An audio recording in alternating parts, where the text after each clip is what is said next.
Olá, bom dia. Você vai ver no Câmara com Notícia. Rodrigo Maia, do Democratas do Rio de Janeiro, é o novo presidente da Câmara dos Deputados. Por 285 votos contra 170, ele venceu a disputa em segundo turno contra Rogério Rosso. O resultado só foi conhecido nos primeiros minutos desta quinta-feira. Rodrigo Maia terá mandato até fevereiro de 2017 e os desafios são grandes. Carolina Nogueira.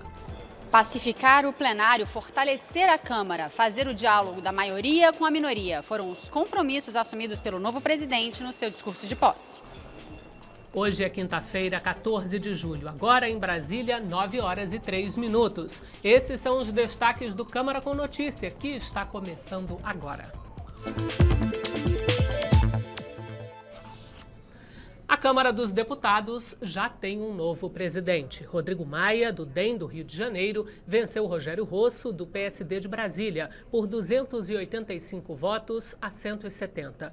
Os dois foram para o segundo turno, depois de obter as duas maiores votações no primeiro turno. Vamos ver como foi o dia da eleição na Câmara. Quando a sessão começou, às 5h30 da tarde, eram 14 os deputados que disputavam a presidência da Câmara. Depois do presidente interino Waldir Maranhão fazer um discurso de despedida, cada candidato teve 10 minutos para apresentar suas propostas. Eles trataram de diversos temas: conciliação, respeito às minorias, combate à corrupção, participação feminina. O deputado Rodrigo Maia foi o primeiro a falar, seguindo uma ordem definida em sorteio. É preciso perseguir uma boa governança política, resgatar os bons modos ao fazer política. Acordo fechado é acordo cumprido. Palavra empenhada é palavra cumprida. Não será momento de inventar a roda, mas e sim de trabalhar com simplicidade, de trabalhar com previsibilidade, com estabilidade, voltando à normalidade dos trabalhos. No seu discurso, Gilberto Nascimento anunciou que deixava a disputa para apoiar Rogério Rosso. Enquanto um dos 14 candidatos falavam, os outros 13 tratavam de correr atrás de votos, na base do corpo a corpo. Alguns cumprimentavam possíveis eleitores, outros tentavam colar botões nos colegas, e havia os que conversavam com suas bases. Enquanto um candidato discursava, os outros 13 tratavam de correr atrás de votos. E isso na base do corpo a corpo, até porque a hora da votação estava chegando. A votação eletrônica terminou sendo rápida. Rodrigo Maia obteve a maioria dos votos, 120. Rogério Rosso ficou em segundo lugar com 106 e Marcelo Castro recebeu 70 votos, ficando fora do segundo turno. No intervalo, os finalistas buscaram conquistar os votos distribuídos aos outros candidatos. E começou o segundo turno. Passa-se ao segundo escrutínio para o cargo de presidente entre os senhores deputados Rodrigo Maia, do DEM do Rio de Janeiro, e Rogério Rosso, do PSD do Distrito Federal. Segundo turno e novos discursos. O deputado Rogério Rosso chamou Rodrigo Maia para um abraço, um símbolo de que, qualquer que fosse o resultado, a Câmara estaria unida para a retomada da normalidade dos trabalhos. Feita a votação, Rodrigo Maia foi proclamado vencedor. Foram 285 votos a 170.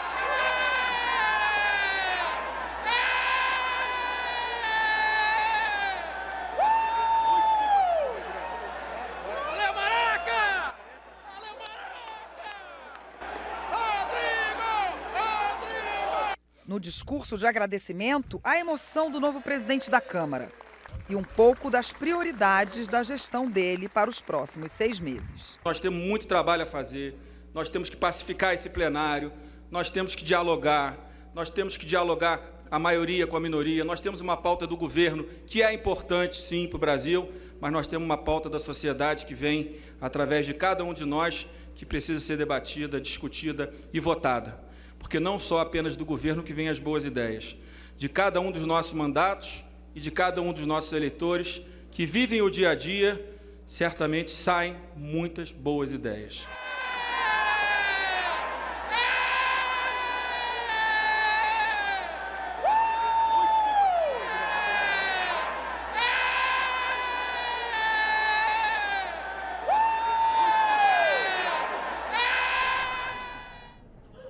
Rodrigo Maia, do DEM do Rio de Janeiro, como você viu, é o novo presidente da Câmara dos Deputados. Maia conseguiu votos em todas as correntes ideológicas da casa.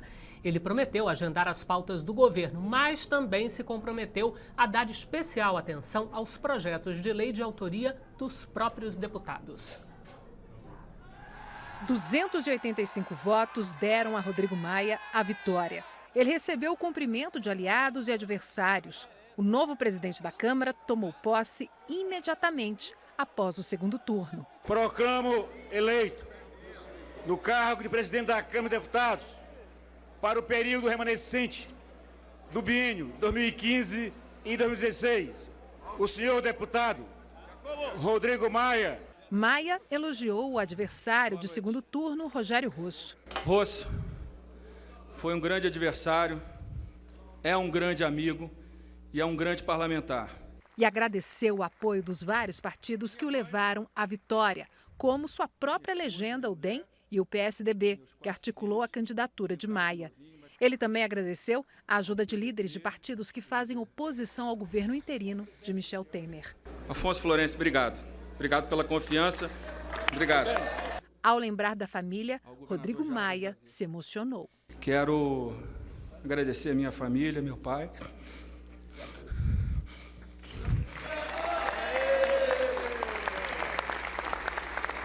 O deputado Rodrigo Maia nasceu no Chile em 1970, quando seu pai, ex-prefeito do Rio de Janeiro, César Maia, foi obrigado pela ditadura a deixar o país. Eleito deputado federal pela primeira vez em 1998, está no 5º mandato. Na Câmara, atuou na oposição ao governo federal para a derrubada da CPMF, defendeu o fim do fator previdenciário, se posicionou contra a taxação dos inativos e da previdência complementar para o servidor, defendeu os 10% para a saúde e foi relator da reforma política, votada em 2015 no plenário da Câmara e que tramita no Senado.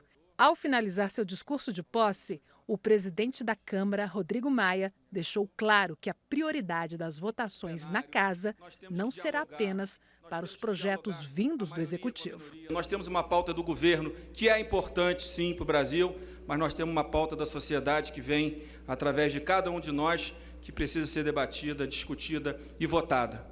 Porque não só apenas do governo que vem as boas ideias. De cada um dos nossos mandatos e de cada um dos nossos eleitores que vivem o dia a dia, certamente saem muitas boas ideias. Após encerrar a sessão da Câmara, Rodrigo Maia deu entrevista coletiva e sinalizou que vai dar agenda aos projetos do governo federal, como a dívida dos estados e a redefinição do pré-sal. Ele defendeu a rediscussão da reforma política. O sistema eleitoral brasileiro ruiu, então vai ter que se procurar voltar ao debate, apesar de ter ocorrido há pouco tempo, de forma consensuada, conjunta, rediscutir a reforma política. É fundamental que nós possamos ter a coragem de enfrentar um modelo que está falido. Sobre a cassação do mandato de Eduardo Cunha, Rodrigo Maia disse que o processo seguirá o rito legal. Vamos dar todos os direitos que o deputado Eduardo Cunha possa fazer sua defesa ainda na CCJ, depois no plenário. E nós vamos botar em votação, né, quando estiver pronto para a pauta, quando nós tivermos quórum na casa. E explicou por que obteve apoio de partidos da oposição ao governo interino de Michel Temer, como o PT, o PCdoB e o PDT. O que eles pediram a respeito da minoria, né? Essa é um direito que tinha sido muito reduzido nos últimos meses. E eu acho que isso é legítimo. Foi por isso que eu dialoguei com os partidos de oposição e vou continuar dialogando. Na madrugada desta quinta-feira, logo após o anúncio do resultado final, parlamentares de vários partidos conversaram com os repórteres da TV Câmara e disseram o que esperam do presidente eleito. O processo transcorreu normalmente, agora nós vamos acompanhar o comportamento do deputado Rodrigo Maia, como ele vai conduzir a casa, e a nossa expectativa é que ele possa conduzir da forma mais republicana possível, garantindo a nós do Partido dos Trabalhadores o direito à oposição, de fazer a boa oposição, aquela oposição séria, dura, consistente, mas uma oposição também que seja propositiva e que possa ajudar o nosso Brasil a avançar. Nós temos pela frente um processo de impeachment ainda mal resolvido e, portanto, isso vai exigir aqui da Câmara dos Deputados um debate durante todo esse próximo período até a definição do impeachment lá no Senado. Ele construiu com o PSDB, com o seu Partido Democratas, o PPS e o PSB. Esses 4 partidos eram oriundos de uma oposição bastante forte, que fazia oposição ao governo do PT, da presidente Dilma. Ela se uniu e, ao mesmo tempo, nós conseguimos atrair um campo mais extremo, inclusive do Partido Comunista do Brasil, parte do PR, PDT, PTN, enfim, legendas que compunham parte da base do governo anterior, mas que decidiram por uma renovação. Então, nós temos agora uma identidade e, ao mesmo tempo, com toda certeza, uma sintonia muito grande com a sociedade brasileira. É um jovem parlamentar, mas com boa experiência, 5 mandatos, e, ao mesmo tempo, alguém que sabe o peso que ele carrega a partir de agora, ou seja, ajudar o Brasil a sair dessa crise moral, dessa crise ética, dessa crise inflacionária, dessa crise de credibilidade. Os partidos foram a base para que nós lançássemos o deputado Rodrigo Maia. Outros partidos vieram no segundo turno e tivemos votos dentro do PMDB, tivemos voto dentro do PR, tivemos voto... Enfim, a diferença foi muito grande e para nós surpreendeu também. Ou seja, o deputado Rodrigo Maia, o novo presidente da Câmara dos Deputados, ganha com essa votação uma confiança da casa. Eu traduzo assim, a confiança dos parlamentares para fazer com que a Câmara dos Deputados volte a ter o seu protagonismo, volte a ter confiança e ajudar o Brasil a sair da situação em que nós nos encontramos. Independente das questões partidárias, nós resolvemos nos unir à política antiga, não é a velha, a política antiga, para restabelecer a institucionalidade da relação, da correlação de forças políticas dentro da Câmara. O que estava sendo instalado de forma muito ruim para a vida política da Casa, do Congresso Nacional, era a política personalista, onde o presidente, o ex-presidente da Casa, ele tratou de minar os partidos políticos e tratando pessoalmente cada parlamentar e, com isso, desprestigiando e enfraquecendo as instituições, no caso, os partidos políticos. Nós fizemos um compromisso político com o Rodrigo Maia para que, caso ele se elegesse, nós pudéssemos aqui restabelecer o convívio. A oposição é a oposição, o governo é o governo. O PDT faz parte da oposição, mas nós queremos ser respeitados dentro da casa, porque todos os 513 deputados são deputados iguais. Infelizmente ganhamos no primeiro turno com 120 votos, que era a conta que nós tínhamos para chegar no segundo turno, e depois no segundo turno chegamos a 285 votos, numa diferença de 115 votos a mais de um grande candidato que é o Rogério Rosso. Então nós ficamos contentes porque sabemos que não só o Rodrigo Maia está preparado para o exercício do cargo, mas é muito mais arejado, muito mais democrático, muito mais aberto. Eu tenho certeza que fará uma boa presidência e ajudará muito a restabelecer e a reconquistar a esperança e, sobretudo, o respeito do parlamento brasileiro. O resultado deixou claro que foi acertada a nossa decisão de não disputar nessas eleições, porque o quadro estava pronto para uma outra candidatura, estava pronto para uma outra coalizão. E o Rodrigo estava, nesse momento, mais preparado para poder vencer. E foi fundamental que nós dessemos o apoio para consolidar a sua vitória ainda no primeiro turno. Se o PSB não fizesse isso, poderia comprometer o arranjo dos 4 partidos que lhe deram apoio no primeiro momento. E a gente foi fundamental para que o PSB, para que ele pudesse concretizar nesse resultado. A influência do Eduardo Cunha, que se manteve até aqui e pretendia que se mantivesse com a candidatura do Rosso, acabou. E acho que esse é o desafio do Rodrigo Maia, ser um presidente que reconheça a pluralidade da casa, a democratização das decisões, fortaleça o colégio de líderes e estabeleça uma agenda que permita o debate acontecer como deve ser o procedimento normal, respeitando as posições das diversas bancadas e o direito da minoria se expressar. Esse é o grande desafio e é isso que vai fazer parte da nossa cobrança da sua atitude. Um deputado da base extraordinária dos novos tempos, que é o governo Michel Temer, se elegeu. Aliás, os dois foram. A oposição foi derrotada. E os dois foram. Os dois foram. E o PMDB faz parte da base, indiscutível. Vai continuar fazendo base desses quase 400 votos que o Michel tem aqui para fazer as reformas. Algumas propostas pelo parlamento e outras, é óbvio que já tem a PEC 241 na Comissão de Justiça, que limita teto. Então o PMDB está feliz, contente com toda a sua base. A eleição de ontem à noite teve o maior número de candidatos desde que o registro começou a ser feito em 1971. Até então, a eleição mais concorrida havia acontecido em 2005, após a renúncia do presidente Severino Cavalcante. Na época, a disputa foi entre 10 candidatos e o eleito foi Aldo Rebelo em segundo turno. Uma só cadeira, a de presidente da Câmara, mas 18 candidatos. Pelo caminho, ficaram 5. Mesmo assim, a eleição mais concorrida da história recente do parlamento. 13 deputados na disputa. A eleição da Câmara tem uma peculiaridade. O universo todo de eleitores se resume a 512 votos. Os 512 deputados habilitados a votar. E nessa hora, o deputado eleito vira deputado eleitor. E como todo eleitor, ele também é bombardeado por propaganda política.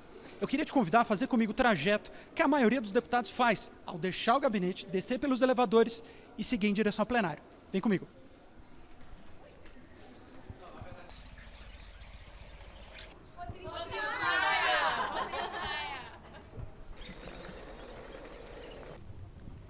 Essas aqui são as esteiras horizontais que passam por debaixo da rua e levam até os anexos da Câmara. Como vocês podem ver, já tem propaganda no caminho, claro. Quem que deve votar? Cristiane Brasil. Por quê? Porque sim. É uma mulher na presidência.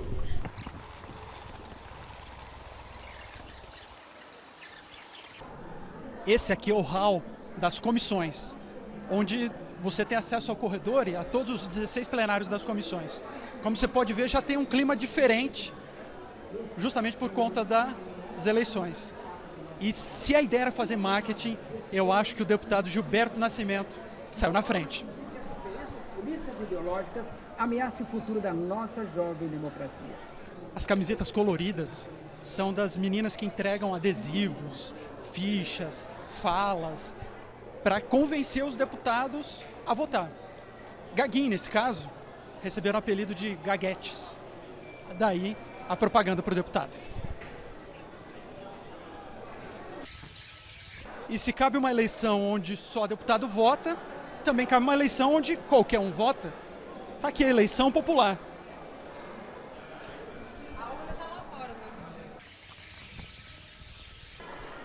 Essa é a entrada principal dos deputados em direção ao plenário. E aí eu queria chamar a atenção para vocês para uma espécie de corredor polonês formado pelas garotas responsáveis pelas propagandas. Todo deputado passa por ali, quase todo deputado passa por ali.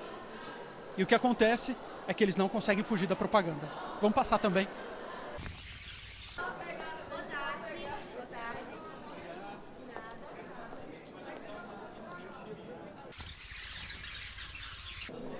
Eu também não podia ficar sem um papel na mão, né?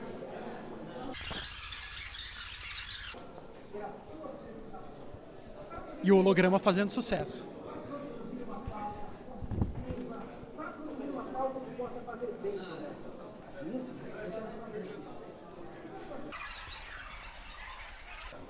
E a gente entra de fato no espaço conhecido como Salão Verde. Aqui deputados, cidadãos e até eleitores vêm cobrar dos deputados uma posição. Essa é a entrada do plenário, onde de fato e finalmente o deputado vai acabar votando. E aí já é outra história. O clima de tensão antes espalhado pela casa encontrou no plenário o espaço ideal para se concentrar. O candidato, o discurso, o eleitor e o voto, tudo junto. Dali saiu a decisão de um segundo turno entre 2 candidatos. Começou aí uma nova eleição. Rogério Rosso e Rodrigo Maia saíram em busca de apoio. Do plenário, Maia foi para o PT. Rosso para o PTB. Em 1 hora, o desafio de construir acordos e alianças. O entra e sai de salas acabou inevitavelmente num encontro, na liderança do Partido Progressista, em meio a uma confusão de jornalistas, cinegrafistas e de deputados. O primeiro anúncio veio para Rosso. Toda a bancada majoritariamente decidiu apoiar o deputado Rogério Rosso no segundo turno. Maia deu o troco na sequência. O PR vai, orientado e fechado, vai apoiar o presidente Rodrigo Maia. Aê! Valeu, Rodrigo! Aê! Agora, reparem na cena. Nessa maratona, a disparada foi em direção ao PTN, partido do candidato Gaguin. Em tudo isso, um objeto presente o tempo todo, o celular. Haja gogó e perna para tanto esforço. Por volta das 11h15 da noite, os 2 candidatos foram para o plenário enfrentar o destino do voto. 9h23 em Brasília. Nós vamos agora ao corredor das comissões, conversar com a repórter Carolina Nogueira, porque, Carol, apesar da eleição ter terminado hoje, ainda assim há atividade de comissão aí no corredor, não é isso? Bom dia. Bom dia, Cláudia. Eu ia falar que dia agitado de ontem, mas você tem razão, que dia agitado de hoje, os primeiros minutos de hoje, porque durou até a madrugada dessa quinta-feira. E agora, quinta-feira de manhã, já está agitado aqui o corredor das comissões, já tem movimentação por aqui, tem algumas reuniões importantes acontecendo. A Comissão de Constituição e Justiça vai tentar mais uma vez terminar de votar aí o recurso apresentado pelo deputado Eduardo Cunha, que pede a anulação da votação do Conselho de Ética, que pediu a cassação do mandato dele. E daqui a pouco tem também reunião da Comissão Mista de Orçamento, tem uma audiência pública prevista, mas antes disso os deputados e senadores podem tentar votar a Lei de Diretrizes Orçamentárias. A gente vai conversar sobre isso com o presidente da CMO, o deputado Arthur Lira, do PP de Alagoas, que está aqui com a gente. Deputado, existe essa possibilidade mesmo de conseguir votar a LDO ainda hoje? Olha, a princípio essa reunião estava marcada para ontem, mas ontem é um dia bastante atípico, né? A CCJ funcionando por quase 9 horas e depois a eleição para presidente da Câmara. E nós adiamos uma audiência pública por 1h30 do ministro da Saúde. Conversamos com os coordenadores das bancadas, tanto da Câmara quanto do Senado, e vamos fazer um esforço para que a gente pelo menos consiga aprovar o texto principal. Vamos construir aí uma solução a nível dos destaques, das emendas de bancada. Já estivemos hoje de manhã com o relator, ontem com a líder do governo no Congresso, a senadora Rose de Freitas, e estamos aí imbuídos de todo o esforço, com todos os coordenadores, tanto no Senado quanto na Câmara, para que a gente possa votar hoje ainda a LDO aqui no Congresso Nacional. Deputado, quais são os pontos polêmicos? Não, geralmente são os destaques, né? São metas que foram propostas e emendas que foram propostas pelas bancadas ou pelos deputados e não foram atendidas no texto do relator. Aí é onde se torna mais complicado o consenso para o dia de hoje. Mas nós estamos trabalhando, tentando convencer e os destaques, se por acaso não forem aprovados, podem ser de novo representados no plenário. É essa a solução que nós vamos tentar tratar com os líderes hoje para que a gente possa tentar resolver o dirimir o resto das dúvidas no plenário da Casa em agosto. A eleição do novo presidente Rodrigo Maia influi de alguma maneira o trabalho da CMO? Olha, eu queria parabenizar o novo presidente da Casa, o deputado Rodrigo Maia, e dizer que o que a gente espera é que com afinco, com dedicação que ele tem, com a competência que lhe é peculiar, ele possa trazer a Casa para um rito de normalidade. Nós estávamos aí há quase 70 dias numa transgressão louca de situações, quando a gente não tinha normalidade do que iria acontecer numa ordem do dia, numa sessão, numa comissão. E o Rodrigo, junto com toda a Câmara de Deputados, com a base do governo, eu não tenho dúvida que a Câmara voltará a funcionar no mais rápido possível tempo, na sua plena normalidade. Deputado, a votação da LDO influencia alguma coisa no início do recesso parlamentar? O recesso está garantido? Como é que fica essa questão? Ela facilita, né? Ela não vai dar o recesso, porque ela teria que ter sido aprovada no plenário do Congresso Nacional para que o recesso fosse oficial, mas ela adianta. Nós temos um ano atípico, um ano com todas as datas atrasadas, nós temos um ano que começou muito tarde, principalmente na CMO, mas nós estamos correndo com o calendário, contando com a ajuda de todos os seus membros, e ela, em sendo aprovada hoje na comissão, ela terá uma aprovação também, eu creio que no começo de agosto, no plenário, já tem uma convocação do presidente do Senado para o dia 3 de agosto, e aí nós daremos o start para que com as metas estabelecidas, as prioridades orçamentárias estabelecidas, a gente possa começar a tratar do orçamento praticamente. Deputado Arthur Lira, muito obrigada, boa audiência hoje, boa reunião, tomara que consiga votar. Muito obrigado a todos vocês, esperamos também. A gente volta ao estúdio com a Cláudia. E você já viu nesta edição do Câmara com Notícia. A Câmara dos Deputados já tem novo presidente. Por 285 votos a 170, Rodrigo Maia, do DEM do Rio de Janeiro, venceu Rogério Rosso, do PSD do Distrito Federal, em segundo turno. São 9 horas e 28 minutos em Brasília. Você vai ver depois do intervalo, ao vivo, as últimas informações, direto do corredor das comissões e mais. Foi marcada para hoje nova reunião da Comissão de Constituição e Justiça para decidir o destino do deputado afastado Eduardo Cunha. Na reunião de ontem, houve muito bate-boca.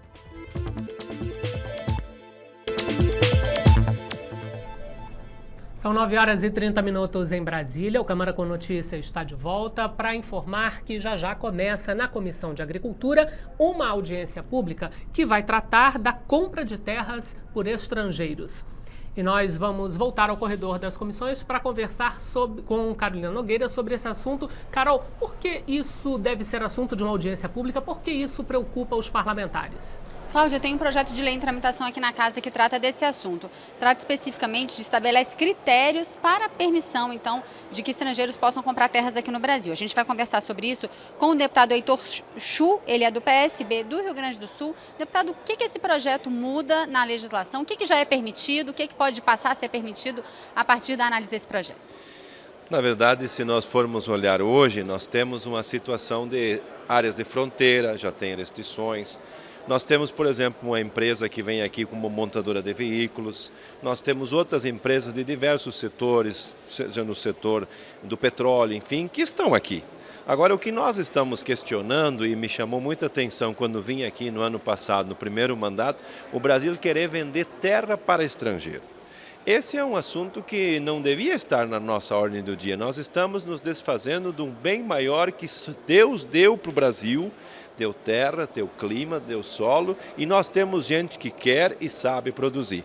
Portanto, o governo está dizendo o seguinte, precisamos de dinheiro, precisamos de financiamento, então vamos vender terra. Imagina o telespectador que está em casa, que é urbano, e tem uma casa, tem um carro, tem uma moto, tem uma bicicleta. Há um infortúnio, ele precisa se desfazer de alguma coisa. O que ele vai se desfazer por último? É a casa, não é por primeiro. Por quê? Porque se tiver a casa, ele tem onde morar. O carro, a moto, bom, isso a gente pode recompor depois. E o Brasil está partindo desse princípio. Precisamos de recurso, portanto vamos vender terra. Na nossa leitura é um equívoco, é um erro. O Brasil precisa rearranjar a sua vida. Primeiro, gastar menos. Nós estamos pagando 45% do que o governo brasileiro arrecada com juro e taxa de banco. Ora, isso é impossível. 14% de taxa Selic. Quem é que vai querer investir sabendo que a especulação dá muito mais? Então, na minha opinião, esse projeto deveria ser tirado de pauta, tirado da urgência e nós tratarmos melhor o produtor brasileiro do que dar essa benesse a quem vem de fora e vai competir aqui de forma desleal, vai vir aqui com um pacote tecnológico melhor, vai produzir mais barato e vai tirar a oportunidade de emprego, de renda dos brasileiros e a terra com certeza ainda vai ficar muito mais cara do que é. Deputado, hoje já é permitido vender terra para estrangeiros ou esse projeto vai abrir essa possibilidade pela primeira vez? Nós já temos situações que aqui tem estrangeiros que têm terra aqui. Como se diz no vocabulário popular, se arranjam as laranjas e se traz isso para cá. O que na nossa leitura não pode acontecer é que nós acabemos substituindo um produtor nacional, tratar melhor o vizinho do que o próprio familiar. Isso não pode. O Brasil tem isso por costume. Aplica dinheiro em outros países enquanto não aplica aqui, na infraestrutura, na irrigação, no seguro e tudo mais. Portanto, aquilo que eu disse, tem que fazer uma separação muito grande, tem que tirar fora a agricultura familiar desse contexto e tem que tratar os produtores que estão envolvidos com mais dedicação, mais crédito, que vão responder e trazer muito mais divisas para o Brasil. Deputado Heitor Chu, muito obrigada pela entrevista, boa audiência para você. A gente volta no estúdio com a Cláudia. Bom, antes do processo de escolha do novo presidente da Câmara começar ainda ontem, os deputados se reuniram na Comissão de Constituição e Justiça para decidir o destino do deputado afastado Eduardo Cunha. A reunião foi marcada por muito bate-boca e a decisão acabou adiada para agora de manhã. Infelizmente, este assunto é um assunto de muito interesse e os deputados querem falar. Eu já tive dando uma olhadinha na lista de inscritos, tem mais de 30 inscritos, fora outros que ainda podem se inscrever, na hora pode ser inscrito. Então, infelizmente, se o deputado membro da CCJ tem 15 minutos para falar, deputado não membro tem 10 minutos, fora os líderes que com certeza querem falar. Então, acho que difícil, infelizmente, discutir esse assunto e ir para o voto amanhã mesmo. Nós precisamos que a CCJ vença o recurso e que a ordem do dia, que terá amanhã com algumas pautas, comece depois da Comissão de Constituição e Justiça, para que a gente consiga vencer. E ali dentro, em nome da minoria, propus que, já que a eleição do presidente da Câmara ficará para quarta, foi o acordo maior ali, que a gente coloque na quinta ou então no domingo 17. Nenhum problema. A Dilma foi no domingo 17, com o telão lá fora. Não temos nenhum problema de ficar aqui no domingo, votando dia 17, com o telão lá fora, a cassação de Eduardo Cunha. Eu só acho que nós não deveremos entrar no recesso, não devemos entrar, sem resolver essa pauta Eduardo Cunha, que é uma demanda que a sociedade tem e a casa precisa se livrar desse imbróglio, né? Porque isso, obviamente, muda, de alguma forma, a influência e a intervenção dele dentro do funcionamento da Câmara. Bom, eu peço desculpas, evidentemente essa não era a reportagem que nós iríamos mostrar, nós vamos tentar resgatar a reportagem original para aí sim exibi-la. E o ministro da Saúde, Ricardo Barros, afirmou que pretende melhorar a gestão do setor para conseguir mais recursos para a saúde. Foi durante uma reunião conjunta das comissões de Fiscalização Financeira e Controle, de Defesa do Consumidor e de Seguridade Social e Família. Durante a audiência pública, o ministro da Saúde falou da necessidade de se manter o programa Mais Médicos. A medida provisória que prorroga por 3 anos o programa foi aprovada na Comissão Mista de Deputados e Senadores. Ricardo Barros reconheceu que metade dos municípios brasileiros só tem médicos por causa do Mais Médicos. Sobre a necessidade de mais recursos para a saúde, Ricardo Barros disse que a prioridade da pasta é gerenciar de forma eficiente o dinheiro existente. Para isso, pretende informatizar e dar transparência às políticas de saúde. Como nós vivemos um momento de grande dificuldade fiscal, eu estou priorizando nesse momento a eficiência do serviço público, que é uma tarefa que nós podemos implementar desde já, sem aguardar que haja maior disponibilidade de recursos que são necessários na saúde, mas que evidentemente num déficit de 170 bilhões anuais não é de se esperar maiores valores de financiamento. Então, vamos agir naquilo que nós podemos fazer nesse momento. E depois vamos buscar sim mais recursos para a saúde quando houver um ambiente propício para isso. O Sistema Único de Saúde é um sistema que precisa ser paritário. Tem município, estados e governo federal. O governo federal tem uma queda, como eu disse, nos últimos 10 anos. Nós precisamos recuperar isso, não é? A sociedade brasileira definiu por um sistema. E o governo federal é parte desse sistema. E o governo federal está querendo sair do sistema. Não, não é possível isso. Nós vamos trabalhar para que ele se mantenha no sistema e colabore com o financiamento, porque estados e municípios já não suportam mais financiar a saúde sozinhos. Um dos pontos polêmicos tratados na reunião foi o Plano de Saúde Popular.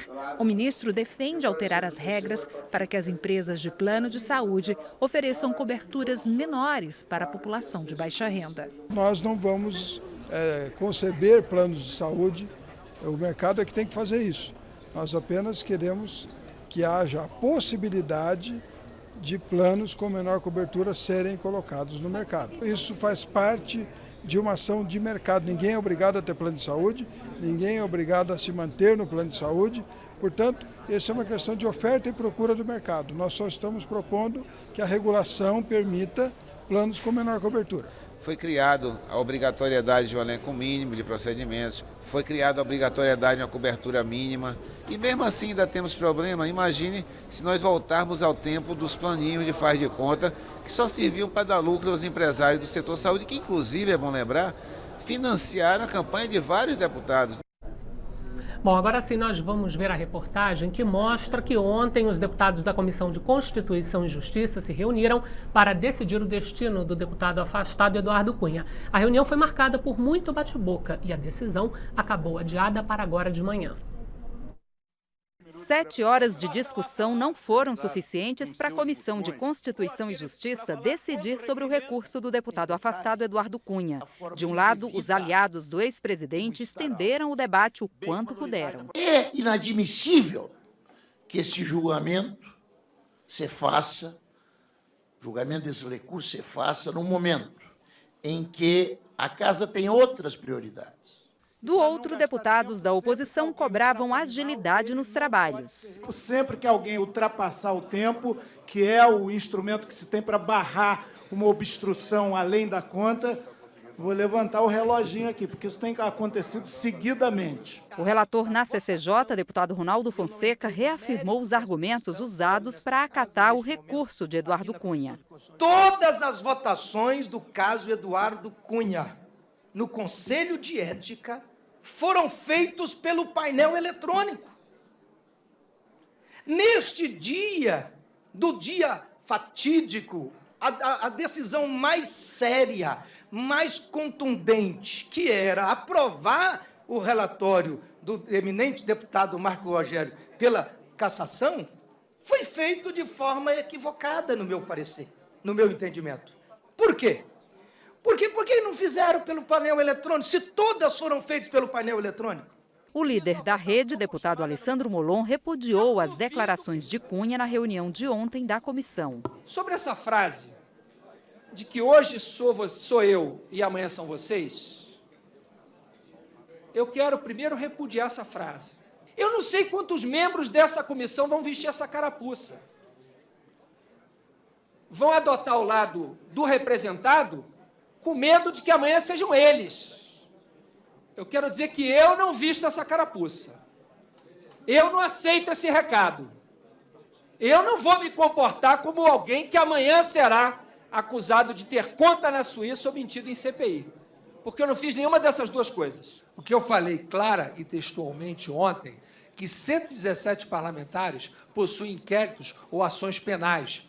E esses inquéritos ou ações penais, alguns com mais de um, a palavra do acusador, seja na manifestação de abertura de inquérito, seja na denúncia promovida na ação penal, vira sentença transitada em julgado e é levado para processo de perda de mandato em sede disciplinar. Que o que está acontecendo comigo é isso, porque as palavras que ele está colocando são as palavras do acusador. E as palavras do acusador ainda não foram julgadas. Tem um devido processo legal, a instrução probatória. E se eu for condenado, aí sim tem a perda de mandato como consequência. Já no fim da tarde e em meio a ânimos exaltados, o presidente da CCJ, deputado Osmar Serralho, encerrou a discussão.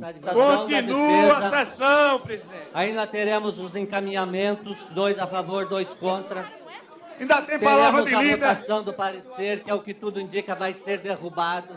Para depois termos que ter um relator substituto. E nós temos como fazer isso tudo amanhã de manhã. Lamento. Sejamos coerentes, sejamos inteligentes. Que vergonha, amanhã de manhã, nós vergonha, está encerrada a reunião. A gente tem uma casa céfala e uma interinidade bizarra, que eu falei quando eu renunciei ao cargo de presidente da Câmara. E aí está sujeito a tudo isso. Está sujeito ao cancelamento de impeachment de manhã, revogar à tarde. Está sujeito a marcar uma semana de esforço, revogar no dia, trazer de novo. E tem uma falta de ética. O que está acontecendo com essa casa, e graças a Deus vamos eleger hoje um presidente para voltar essa casa a uma situação de normalidade, é que essa interinidade bizarra do atual presidente está provocando tudo isso. Marcaram hoje de propósito, com o objetivo de impedir que a decisão fosse tomada. Fizeram coincidir com a eleição da presidência da casa exatamente para que não se chegasse ao fim desse processo. Não é uma coincidência, é uma manobra deliberada. 9h44, nós vamos voltar ao corredor das comissões para conversar com Carolina Nogueira, porque, Carol, nós vimos, ficou marcado para agora de manhã, uma nova reunião extraordinária da Comissão de Constituição e Justiça. Já começou? Tem previsão para começar? Já começou, Cláudia. A reunião já começou aqui no plenário 1 do corredor das comissões, já está bem movimentado, cheio de parlamentares, cheio de deputados, mesmo os que ficaram até a tarde de ontem, estavam lá, já estão aqui de volta. Nesse momento você vê o deputado Carlos Marum está falando, tem a palavra. O ex-presidente da Câmara, o deputado Eduardo Cunha, está presente também, está lá na mesa, participando dessa nova reunião da CCJ, convocada mais uma vez para tentar votar esse recurso apresentado pelo deputado Eduardo Cunha, que questiona a decisão do Conselho de Ética de cassar o mandato dele. Então, assim, já tem vários deputados, você acompanha aí vários parlamentares, líderes de partidos que estão aí também acompanhando essa reunião. A expectativa é, de fato, ver se a gente consegue, se a CCJ consegue terminar a deliberação desse recurso ainda hoje. Mas esse não é o único assunto aqui no corredor das comissões, não. A gente vai conversar agora com a deputada Flávia Moraes. Ela participa de uma audiência pública na Comissão de Seguridade Social que vai discutir a Política Nacional do Cuidado. Deputada, o que é essa Política Nacional do Cuidado? A quem que ela é voltada? Bom, ela vem justamente traçar normas e diretrizes para a Política Nacional do Cuidado, para o cuidado daquelas pessoas que necessitam. No caso, a criança, adolescente, a pessoa com deficiência, o idoso. Nós estamos caminhando aí para um aumento significativo da população idosa do nosso país. O país precisa se preparar para ter aí pessoas qualificadas, equipamentos importantes, a rede de atendimento à pessoa que necessita do cuidado estruturada, né? Para isso nós temos ideias importantes como centros-dias, que são aquelas unidades que vão acolher a pessoa idosa durante o dia e à tarde, no início da noite, ela retorna para o convívio familiar, o que evita o rompimento que hoje as ILPIs, que são as instituições de longa permanência, elas acabam facilitando o abandono na forma que é uma forma de violência e que muitas vezes o idoso é deixado lá e a família acaba não tendo tempo mais de visitar e ele vai ficando ali sozinho. Então nós temos aí várias discussões que nós precisamos estar colocando. A política do idoso, ela é intersetorial, assim como é a da criança também, da pessoa com deficiência. Então nós precisamos envolver nessa discussão vários ministérios, vários órgãos, vários poderes, para que a gente possa, assim, ter uma estruturação dessa política nacional que precisa ser estruturada. Deputada, agora a gente criar essa política nacional, como é que ela vai se refletir lá na ponta, né? Porque a gente vê que tantos equipamentos públicos são carentes de recursos, de médicos, de assistentes sociais. Como que isso pode se efetivar lá na ponta mesmo, em cada município, em cada cidade, para cada cidadão brasileiro? Hoje, a própria falta de um direcionamento, de um planejamento, ela dificulta a captação de recursos, a estruturação da rede e tudo isso, como nós temos aí pessoas que necessitam de cuidados em todos os municípios do Brasil, é preciso fazer um trabalho em rede, né? Então nós precisamos aí ter uma padronização das políticas públicas que vão ser determinadas, efetivadas para atender as pessoas que carecem de cuidados. Então essa discussão é muito importante. A partir do momento que nós conseguirmos aprovar esse plano nacional, nós vamos poder aí ter recursos e condições de melhorar essa rede de atendimento a essas pessoas. Deputada Flávia Moraes, muito obrigada. Boa audiência para a senhora. A gente volta ao estúdio com a Cláudia. E agora nós vamos ouvir o pronunciamento na íntegra do presidente eleito, Rodrigo Maia, logo após o anúncio do resultado da eleição. Rodrigo Maia agradeceu o apoio dos parlamentares e se emocionou ao falar da família. Vamos acompanhar. Bem. Vamos, gente.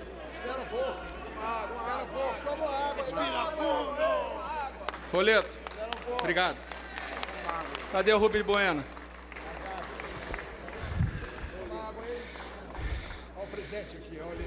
Afonso Florencio, obrigado. Obrigado pela confiança. Obrigado. Rosso foi um grande adversário, é um grande amigo e é um grande parlamentar.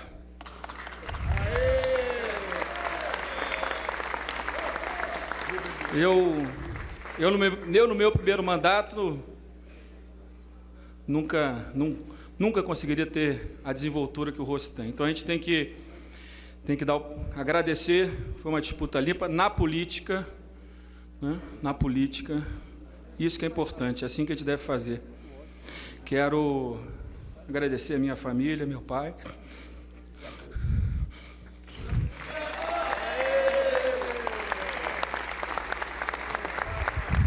Minha mãe, minha esposa, minha mulher, meus 4 filhos. Tenho cara de novinho, mas eu estou mais velho. Tenho uma filha de 21 anos, uma de 19, uma de 9 e tenho um Rodriguinho de 8 meses. Botafoguense, claro. Botafoguense. Quero agradecer, começo agradecendo ao PSDB, a figura do líder em Baçaí, ao PSB, do Folheto, ao PPS do Rubens Bueno, ao DEM, meu partido, ao líder Paulderney, PSB já falei, aos partidos que me ajudaram no segundo turno, PR, na figura do seu líder Aelton e do Jacobo, ao Júlio Delgado, que desistiu para me apoiar, ao Heracto, ao Aleluia, ao PDT, do líder Everton, ao PCdoB, do meu grande amigo Aldo Rebelo, meu grande amigo, homem, grande figura pública, ao líder Daniel. Quero também agradecer a 2 pessoas que acreditaram nesse projeto. Foram as 2 pessoas que estiveram na minha casa há 30, 40 dias atrás, o presidente Roberto Freire, que inventaram isso que era uma loucura. O deputado Carlos Sampaio, que eu agradeço muito por ele ter insistido na minha candidatura, e ao deputado Orlando Silva, meu grande amigo Orlando Silva. Agradecer ao PTN, que também me ajudou no segundo turno, ao líder... Cadê a água? Ao Molon, que me ajudou, ao governador Jarbas Vasconcelos, que me ajudou, e orgulha muito seu voto de tantos outros, o Benito. Dizer para vocês que é difícil falar depois de uma vitória dessa. Eu nunca tinha sentado nessa cadeira na minha vida. Nunca sentei nessa cadeira. Então, para mim, é um momento assim... Quer dizer, para qualquer um que tivesse chegado nesse momento seria, mas para mim é também. Porque, como eu disse no meu discurso, eu cheguei aqui muito novo, meu pai deputado, constituinte, já falei sobre isso. E ter a oportunidade de estar presidindo os trabalhos, sendo um dos 513 deputados que, junto comigo, comandarão a Câmara de Deputados. Vamos, a partir de amanhã, tentar governar com simplicidade. Governar com simplicidade. Paulderney, a próxima frase, você canta mais baixo.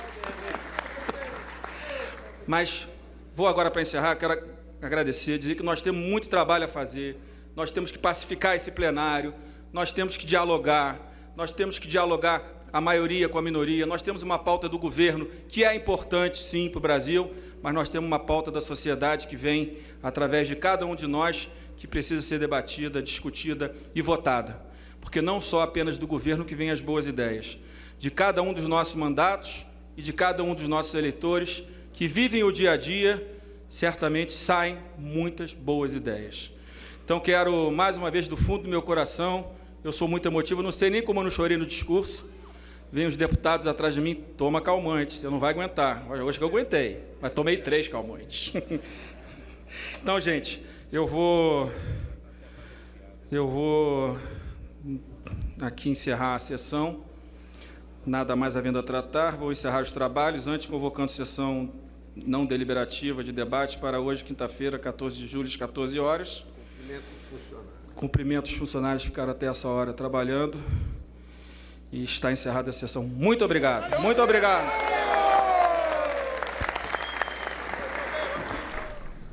E esta edição do Câmara com Notícia está chegando ao fim. Nós podemos voltar a qualquer momento durante a nossa programação com mais informações para você. Hoje é quinta-feira, 14 de julho. Neste momento em Brasília, 9h54.